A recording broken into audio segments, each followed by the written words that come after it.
सामने ना जाने कितनी दुनियाएं और बसती है, मगर इंसान सिर्फ उसे ही मानता है जिसे वो देख सकता है।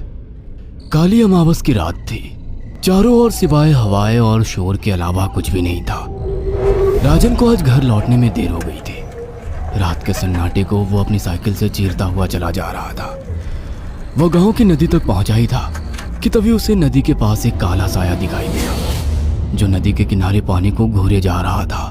इतनी रात को नदी के पास देखकर राजन के ना जाने क्यों रोंगटे खड़े हो गए। उसे ऐसा महसूस हुआ मानो उसके पैर साइकिल के पैडल पर जम गए हो।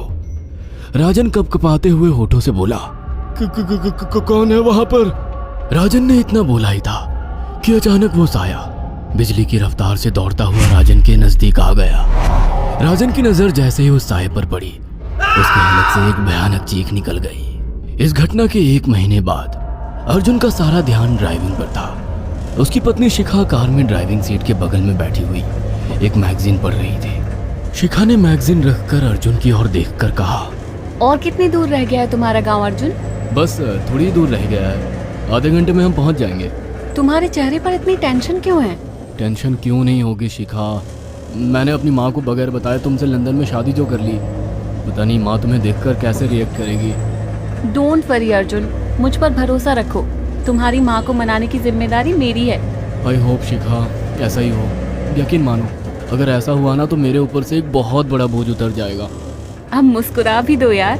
अच्छा, तुम बता रहे थे कि गांव में तुम्हारी बहुत बड़ी हवेली बनी हुई है। कुछ बताओ ना अपनी हवेली के बारे में। अरे 15 मिनट में हम वैसे भी पहुंचने वाले हैं, तुम खुद देख लेना।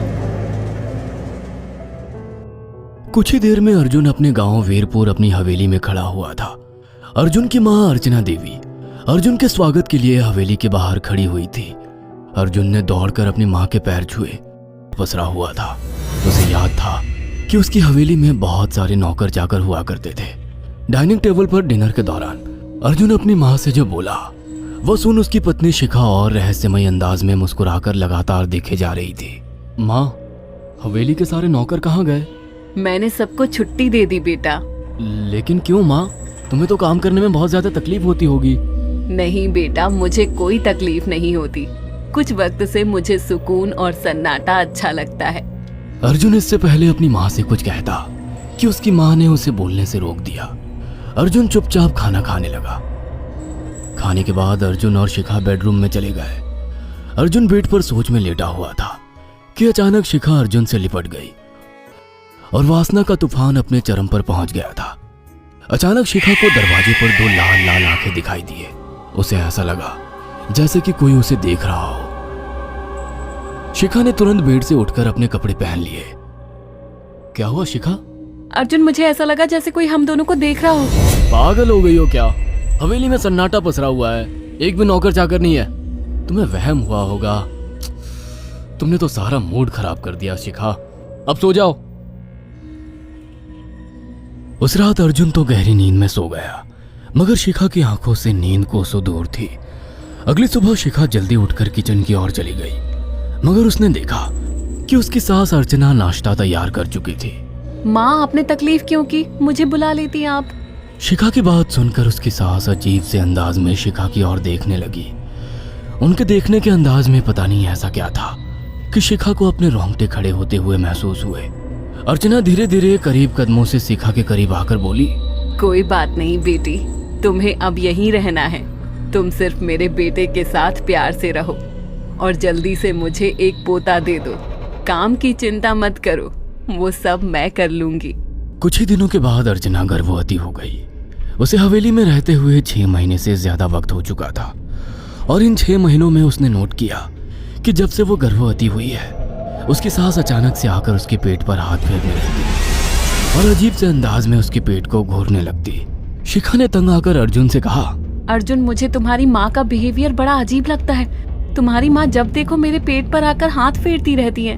अरे माँ को अपने पोते के आने का बेसब्री से इंतजार है शिखा, इसमें अजीब लगने वाली क्या बात है? मैं तुम्हें कैसे समझाऊं? मैंने माँ की आंखों में एक अजीब सी चमक देखी है। कैसी चमक? शिखा के मुंह से अचानक से एक अल्फाज निकल गया, जैसे किसी डायन की आंखों में होती है।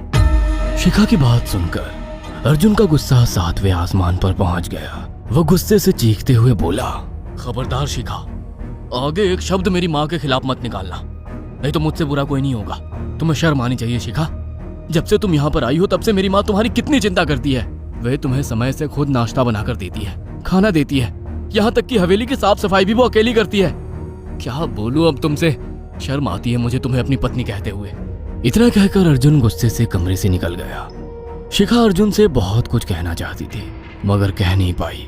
उसने महसूस किया था कि चाहे कितनी भी तेज आंधी और तूफान आए मगर हवेली के अंदर धूल की एक परत तक नहीं जमती थी। और दिन ब दिन अर्चना के चेहरे की झुर्रियां कम होती जा रही थी। ऐसा लगता था मानो वो जवान हो रही हो। शिखा के अब 9 महीने कंप्लीट हो चुके थे और एक रात अचानक उसे प्रेगनेंसी पेन होने लगे। वो दर्द से तड़पने लगी। ये देखकर अर्जुन घबरा गया। वो दौड़ा दौड़ा माँ को बुलाकर लाया और बोला, माँ हमें तुरंत शिखा को किसी अच्छे हॉस्पिटल में एडमिट कराना होगा। अर्जुन ने देखा कि उसकी माँ ने उसकी बात को सुना ही नहीं। वो तो बस शिखा के गर्भ की ओर आंखें फाड़ फाड़ कर देखी जा रही थी। अर्जुन एक बार चिल्लाकर कहा, माँ हमें शिखा को इसी वक्त हॉस्पिटल में एडमिट कराना होगा।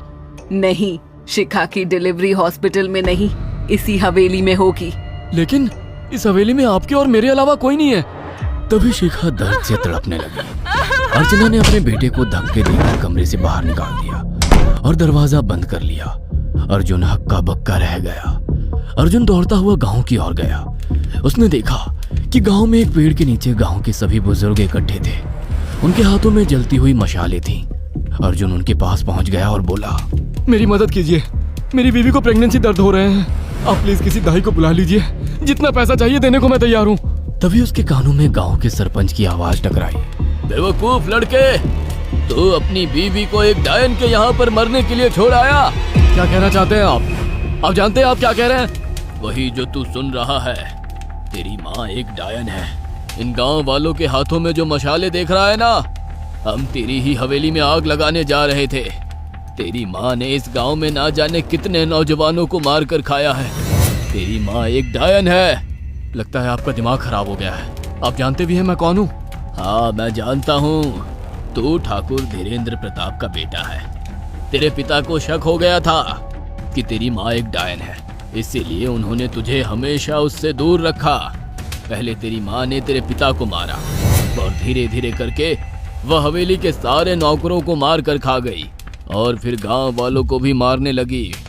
और अब तो तेरे होने वाले बच्चे को खाएगी, क्योंकि डायन को नवजात शिशु का मांस खाना बहुत पसंद होता है। अगर मेरी बात पर यकीन नहीं है तो चलकर मेरे साथ तो खुद अपनी आंखों से देख ले। इतना कहकर सरपंच अर्जुन को लेकर हवेली की ओर चल पड़ा। उसके पीछे कई लोग थे जो जलती मशाले पकड़े हुए थे।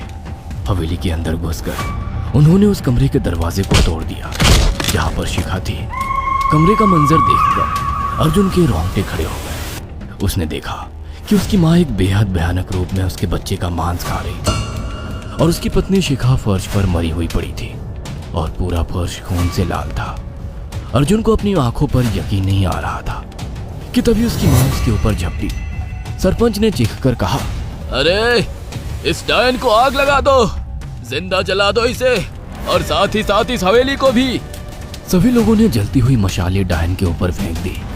देखते ही देखते डायन दर्द से चीखने और चिल्लाने लगी और कुछ ही देर में वो जलकर राख हो गई।